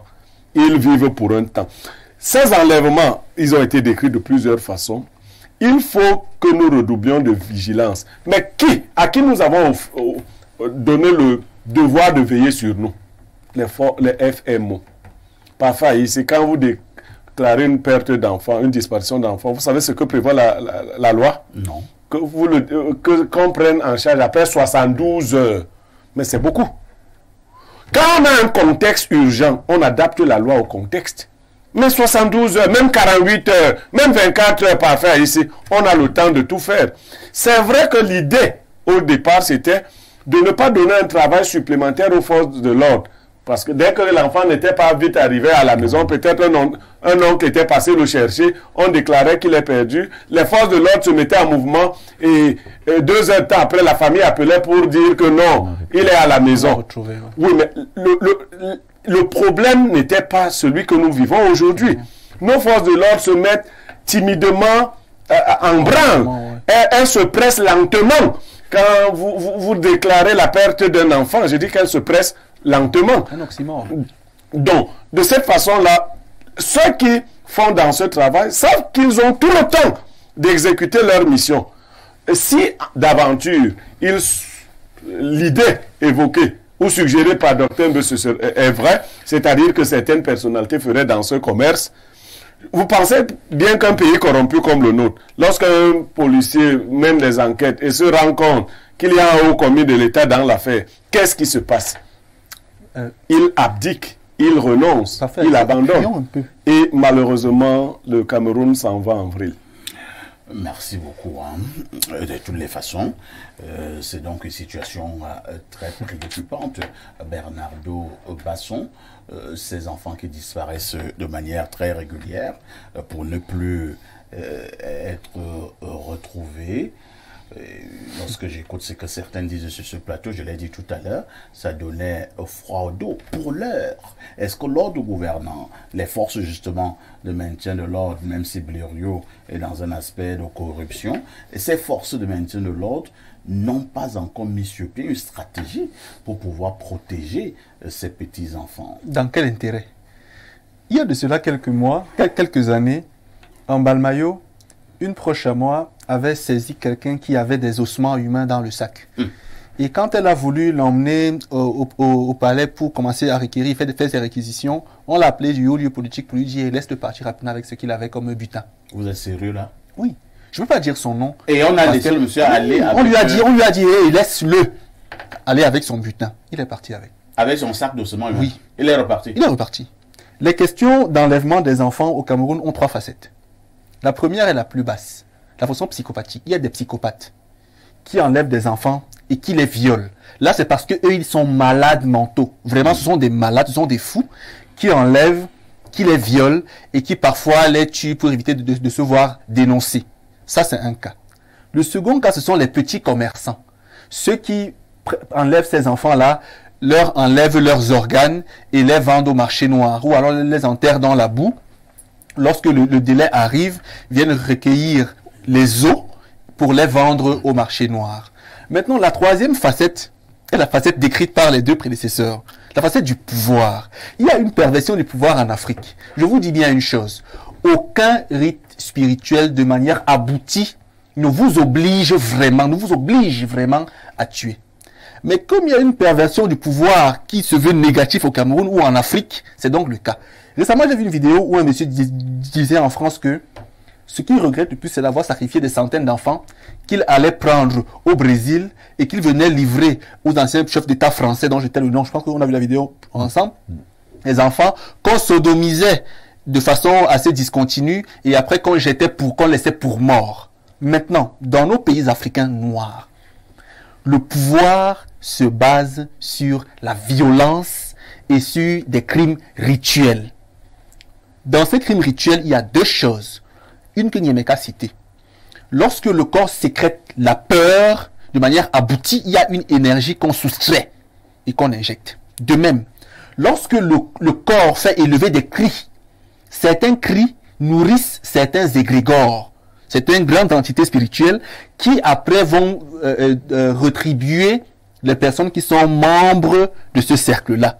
Mais surtout ici, il faut savoir que le commerce des organes, le commerce des ossements, c'est monnaie courante et c'est le principe. Au Cameroun, on a des hommes publics, des hommes d'État en haut lieu qui couchent avec leurs enfants. Mais vous ne pouvez pas dire ça, Ok. parce que vous n'avez pas Il les en a. noms. Est-ce que vous avez les noms de ces hautes personnalités? Ah, parfait. Vous ne pouvez pas le dire. Laissons. Il y en C'est a compliqué. qui achètent des ossements et des organes. Il y en a qui organisent carrément des systèmes calendaires pour prendre des enfants d'un lieu à un autre, les sodomiser, les tuer, enlever les organes, les manger, prendre les ossements et en faire des rituels avec, parce que, peut-être je dois le dire à la télé, mais les ossements sont parfois des accélérateurs mystiques. Je dis ça en parenthèse pour passer. Donc, au Cameroun, ou comme en Afrique noire généralement, les enlèvements sont usités par des personnes pour se maintenir au pouvoir, pour avoir un peu plus de puissance, laquelle est même virtuelle. Parce qu'à l'issue, ils finissent par mourir. Si Moïse était immortel, ça aurait été bien. Mais ils finissent toujours par mourir, selon dans quel but. Et donc, le Cameroun est un pays, comme l'Afrique centrale généralement, est considéré le pays dans lequel on n'a presque pas d'avenir social. Parce que nous, dirigeants, sont dans une conscience sociale dans laquelle, pour eux, tout pour le pouvoir, quitte à spolier tout l'avenir. Donc, ces enlèvements parfois ici sont graves pour nous. Mais pour eux, c'est la norme, parce qu'il faut se nourrir des énergies des enfants là. Il faut qu'ils crient, il faut qu'ils pleurent, il faut qu'ils meurent. Parce que ce que sécrète leur mort sera utile pour la vie de certaines personnes et une vie dans l'illusion du pouvoir. Merci beaucoup, Jean-Claude Fouda. Enlèvement d'enfants, disparition d'enfants dans nos pays africains, ce n'est pas toujours des enlèvements fortuits. Parfois, ce sont des enlèvements organisés pour des buts, si je m'en tiens à ce que certains disent sur ce plateau, pour des buts sataniques. Parfait, ici, il me semble que mes prédécesseurs ont pratiquement tout dit. Et du coup, on devrait peut-être se poser des questions un peu sur le cas de Mimboman qui a chauffé à un moment donné. Les crimes rituels de Mimboman. Quid de ces... qui a perdu son enfant. Tous ceux-là, effectivement, qui ont posé ces actes-là. Aujourd'hui, on en est encore à se poser de questions. Il y a eu un autre cas au niveau de Dza, où on a trouvé une dame pratiquement qui avait toute une boutique, où il y a une qui sortait du Congo, voisin, qui est venue pratiquement installer une boutique ici. On achetait les bébés et puis on faisait ce qu'on en voulait. Une boutique où on achetait les bébés? Carrément. Une Congolaise qui est arrivée au Cameroun, qui était basée à Bonne-10. Bonne-10 par là, et donc elle donnait 6 millions à un monsieur, on connaît le nom, qui lui aussi allait recruter en ce moment-là, et c'est là, effectivement... Une sous-traitance. Bien entendu. Et donc, il payait parfois des jeunes mères qui nourrissaient un fœtus pendant 9 mois, accouchaient, et allaient effectivement livrer dans l'enfant. Mais sauf 6 millions. Oui. Sauf que les dames ne recevaient pas les 6 millions. Donc, elle venait avec 6 millions, et puis ça allait de main en main. Et puis, il y a eu effectivement un cas où la dame a accouché, et puis elle a disparu le bébé. Et donc, l'une de ses proches a commencé à la chercher, et elle est déclarée justement à la gendarmerie que sa fille était perdue. On se lance donc à la recherche de cette dame-là, et on va la retrouver dans un hôtel avec un monsieur qui venait de lui donner 1 million de francs contre le bébé. 1 million. Bien entendu. Rien que pour cela. Et c'est là donc on réussit à mettre le pot, on réussit à mettre la main donc au pot rose. On va à la maison et on va retrouver effectivement qu'il y a 6 bébés de ce côté-là, qu'elle avait déjà acheté. Oui, on a quand même suivi cette histoire. Voilà, donc c'est une affaire qui a quand même fait un certain nombre de bruit. Et il y en a des pratiques comme ça, mais peut-être pour chuter au niveau de est-ce que la dame est en prison actuellement? C'est la question qu'il faut se poser. Parce que parfois ces gens vont là-bas, juste le temps de faire quelques saupoudrages et puis l'affaire mort. Quand tu as les millions, est-ce que tu vas en prison? Voilà. Et je voudrais peut-être revenir sur le fait que le pouvoir, effectivement, Bernard l'a dit, le pouvoir c'est nourri du pouvoir et tout ce qu'on a cité. Encore que c'est pas nouveau. Même à l'époque encore, peut-être que les adeptes des églises ont fait un procès. On a parlé du phénomène Borgia. C'était tout un pape. Hein. Oui. Il organisait les orgies. Il faisait tout ce qui est contre nature. Tout un pape. Et évidemment, il y en a qui vont essayer d'expliquer pourquoi est-ce qu'il réussissait à coucher avec ses sœurs, tout le reste. On faisait n'importe quelle connerie qu'on peut faire. Et puis, c'est comme ça que ça fonctionnait. Jusqu'à faire des enfants avec ses propres sœurs, des cousines et tout le reste. Tout un pape, Borgia. Donc, qu'on peut dire qu'en réalité, il y en a qui estiment qu'ils sont immortels. Et il faut tout faire pour nourrir leur pouvoir qui très souvent est illusoire, effectivement. Donc, peut-être qu'il faudrait qu'on interpelle les uns les autres, en tout cas, puisque le phénomène prend de plus en plus d'ampleur au Cameroun. Effectivement, compte tenu aussi de la conjoncture qui voudrait que les uns les autres se préparent aux éventuelles nominations. Donc du coup, il faudrait que les parents fassent attention parce que de plus en plus, on recrute, ou du moins de plus en plus, il y a des enlèvements justement à ces fins-là. Merci. On lit rapidement quelques messages. Salut Perfecto. Dites aux politologues que la seule chose qui manque aux gens de l'Ouest, c'est le manque d'engagement dans la lutte politique. Économiquement, ils sont assis. Même en étant myope, il faut l'admettre. Il est évident que la classe du Sud a détruit le Cameroun. Parfait, ici, la base n'est pas une affaire de l'Ouest. Les Sawa vont prendre le courage et la force pour déloger et boycotter le bien des Bami. Dites-leur que la santé est précieuse. Douala appartient à l'Ouest. C'est la deuxième région de l'Ouest. C'est Félix Ningue de Mandon qui envoie le message. Autre message ce matin. Ça me banaliser le fait. Non, s'il vous plaît, Bernardo, se base sur quoi pour déclarer que 90% des membres de la base sont Bamileke? En passant, je ne suis pas Bamileke mais Bamoun. C'est comme ça qu'on a assimilé la base au MRC, sans aucun fondement. Les membres de la base ont des réclamations qui me semblent légitimes, mais se comportent juste très mal. C'est signé Alain Dessos. Entre les Bamileke et les Bamoun, où est la différence? Autre message ce matin. Bonjour Monsieur Aïssi et à tout votre panel. Vos invités ont des têtes très bien faites. Merci pour cela. Bonne humeur merci Garant pour cette bonne humeur que vous nous apportez tous les jours. Pour la thématique d'aujourd'hui, les révélations faites par vos panélistes font froid au dos. J'espère que ça ne va pas vous créer des problèmes. On vous aime en vie. C'est Mireille des Plumarois. Oh, Mireille. Non, Mireille, on n'a cité aucun nom. Hein. Même si on a cité, on a cité, non, vraiment. Est-ce que c'est faux? À un moment donné, il faut qu'on cesse un peu d'avoir peur. Même si je meurs, ça fait quoi? Autre message ce matin. Bonjour, cher grand frère. Voici un voisin coiffeur au quartier que les enfants aimaient bien aller dans son salon. Et pour nous, on se disait toujours que c'était quelqu'un de bien envers les enfants. Or, c'était le démon en personne. Parfait, il a violé la fille d'une amie de 11 ans, très mal au point même de la menacer de ne rien de ne dire à personne. Et c'est quand elle tombe gravement malade qu'à l'hôpital, le médecin découvre cela. Et quand on force la petite à parler, c'est là où elle avoue que c'est ce dernier. Il a 33 ans. Je vous assure que j'étais absent à ce moment, sinon j'allais moi-même le tuer. Mais une plainte a été déposée et la gendarmerie est venue le chercher et présentement il est en prison. Pour dire, le danger n'est jamais loin de nous. J'ai voulu partager cela avec vous. On est dans un monde plein de criminels. Et je rappelle qu'avant, des jeunes filles disparaissaient. Et quand on racole, on peut même se dire, il tuait d'autres. Et heureusement, celle-ci était son terminus. Merci Basson d'être rentré en détail. On est en danger. C'est Léo depuis Abidjan qui nous envoie le message. Effectivement, je vois l'indicatif, le 225. Autre message ce matin. Bonjour Perfecto, j'admire vos émissions, mais curieusement, quand je compose votre numéro de téléphone, c'est la chaîne d'à côté qui apparaît comme signalement.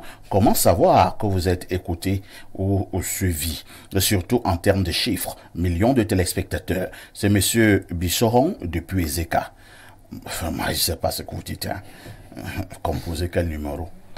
Le numéro de Info TV. Celui qui est à l'écran? Je ne sais pas. Mais là, il t'a écrit avec ton numéro et ça... Bonjour, chers voisins. Comment ça va? Très belle thématique à l'ordre du jour. Au regard de ces analyses, il convient de constater que Yaoundé devient de moins en moins sur des signes et qui, sur le plan astral, ne trompent pas. Basson, mon argent au signé à Handa. C'est lui qui... Basson, Hanala insiste. Je pense qu'il va te donner son numéro. Pourquoi tu l'appelles après l'émission? Pour dire que Hanala... Non, il faut régler. Non, Basson, il faut régler la question avec lui. Ouais, ok. Il faut le régler parce qu'on salit les gens quelquefois comme ça. Si c'est une blague, que tu lui dises que c'est une mauvaise blague. S'il y a quelque chose que tu aurais oublié, que ce soit réglé. Voilà. Toujours est-il que... Moi, quelqu'un a dit un jour ici que j'avais enceinté sa fille. Bon, moi, Bonjour le plateau. Vous savez, la banalisation de la vie humaine dans notre pays atteint un niveau stratosphérique. Veillons juste sur ce qu'on aime. On va lire encore peut-être 2 ou 3 derniers messages avant de revenir sur le plateau. Qu'est-ce qu'on nous dit ici? Bonjour, chers panélistes. De toute façon, bonne émission. Gilles Angousso. Vous êtes là, nous parlons des choses sérieuses. Qu'on enlève les enfants et on les mange dans les dombas. Vous blaguez. Bonjour, perfecto et à tout le panel. Je vous assure que les membres qui constituent votre plateau actuel sont les meilleurs à espace miné. J'aime tous les entendre. Mais mon problème avec Blériot, c'est Eto. En ce qui concerne le nouveau DG des impôts, vous savez très bien que dans notre pays, la compétence n'a rien à voir avec les attentes du régime. N'est compétent que celui qui accepte toutes les magouilles de l'équipe au pouvoir. Autre message aujourd'hui, il y a également les écans dans la basse. C'est un message. Autre message, salut perfecto, le journaliste le plus swag, Tokos et Chocolati du micro reconnu dans le monde mondial. Blériot, comment éradiquer ce phénomène devenu grandissant? Est-il vraiment possible de mettre fin à ces enlèvements persistants des enfants? C'est encore Félix Ningen, demandons qui te pose cette question. Lui, il a posé la question à Blériot, moi je pose d'abord la même question au docteur Mbessé. Docteur Mbessé, est-il possible que nous puissions mettre un terme aux enlèvements et aux disparitions des enfants dans nos pays africains et dans un pays comme celui du Cameroun? Vous avez parlé, vous posez la question de la possibilité. Je dis c'est possible. Mais maintenant, est-ce que c'est faisable dans les conditions actuelles? Nous disons le contexte s'y prête très peu. Parce que, voyez-vous, lorsque nous sommes dans une république, il y a d'abord ce qu'on appelle la volonté de l'État. La volonté de l'État. Et si les indicateurs semblent nous orienter vers l'incrimination même de ceux qui sont appelés par la mission publique à la gouvernance de nos sociétés. Il est donc difficile dans ces conditions de faire changer ce qui semble être déjà une conviction pour eux. Parce que au niveau de la suprastructure qui est la gestion de nos institutions, si on n'en fait pas une question d'opportunité et même de priorité publique, nous ne pourrons jamais résoudre ce problème. Parce que ce sont les régulateurs qui sont eux-mêmes mis sur le banc pour la plupart. Donc la première condition, c'est qu'au niveau de l'État, il y ait véritablement une volonté à pouvoir restituer la dignité humaine. Et restituer la dignité humaine passe par le traitement qu'on fera donc de nos enfants, notre progéniture. Parce que voyez-vous, parfait, j'aime toujours à le dire, je suis un bantou fondamental. Et pour moi, être bantou, c'est pas seulement appartenir à une communauté raciale, c'est une religion. C'est une religion. Et l'un des piliers de cette religion, c'est que au 4e niveau, quand on a pris femme, il faut faire des enfants parce que ces enfants sont ceux qui restent et qui assurent la pérennité de notre espèce. Et on se poserait une seule question, celle de savoir, et si tout le monde en faisait autant? Et on rentre là dans les impératifs d'ordre moraux. Et quand on entre dans ces éléments-là, on peut bien se poser la question de savoir légitimer de telles pratiques. C'est pour quelle finalité? Nous sommes donc dans la logique d'un monde, du développement d'un monde post-humain. Du développement d'un monde post-humain. Il est important qu'il y ait la volonté de l'État et qu'elle se manifeste d'abord. Très bien. Merci, docteur, monsieur Pierre Blériot. Je ne sais pas si nous devons adresser un message à ceux qui peut-être brillent par ces pratiques. Votre enfant qui se balade à la cour, au quartier, et quelqu'un l'enlève et l'enfant disparaît. Est-ce que, ou bien c'est une perte de temps pour leur parler en disant que ce qu'ils font là n'est pas bien? Deuxième volet de ma préoccupation, Pierre Blériot, qui a dit que Dieu ne bénit plus? Le mal, avec pour pluriel les mots, ne finiront pour les humains que le jour où les philosophes, les vrais et authentiques, deviendront rois, ou encore que par une grâce divine, les rois de la terre se mettront à philosopher véritablement. C'est Platon qui le disait dans son livre « Les lois ». Parce qu'il a une formule dans la République, mais voilà la formule qui est tirée des lois. Moi, j'apprécie l'autre formule. La République ne sera bien faite que lorsque nous aurons à la tête des États des rois philosophes et des philosophes rois. Ou des philosophes rois. Ça, c'est la formule tirée de la République. Non, nous avons laissé notre sort entre les mains des méchants. Je le dis comme ça. Nous avons abdiqué. Nous avons abdiqué et les méchants ont pris, les marchands ont envahi le temple. Et vous voyez ce que Jésus avait fait quand il a trouvé les marchands. Il a pris la chicotte. Il a pris la chicotte, il s'est mis à les frapper. Nous devons non pas adresser un message de doléance aux assassins, aux criminels de nos enfants, mais nous devons prendre la chicotte et chasser les méchants du temple. Si nous ne prenons pas cette conscience-là, si nous ne renversons pas l'ordre des valeurs, parce que c'est nous qui avons hypostasié l'argent, c'est nous qui avons hypostasié le pouvoir, c'est-à-dire quand quelqu'un a l'argent, quelle que soit la source, vous demandez si Dieu ne bénit plus. Ben, Dieu bénit. Il a béni par le passé, il bénit aujourd'hui, il bénira demain. Quand je venais avec M. Basson, je lui ai fait savoir que j'avais un ami qui voulait tricher en tout. Je lui ai dit, passe ta vie à tricher. Au final, nous ferons le bilan. Vu de l'extérieur, il est plus heureux que moi, vu de l'extérieur. Mais la vérité, c'est que je suis de loin plus heureux que lui. Je le lui ai montré à lui-même. Même du point de vue, je lui ai dit, tu vois, Dieu bénit. Et il ne s'est pas arrêté de bénir. Il bénira encore. Et je crois que le fameux verset, c'est Matthieu 6, 33. Il dit, cherchez premièrement le royaume et la justice de Dieu. Et toutes ces choses vous seront données par-dessus. Merci beaucoup.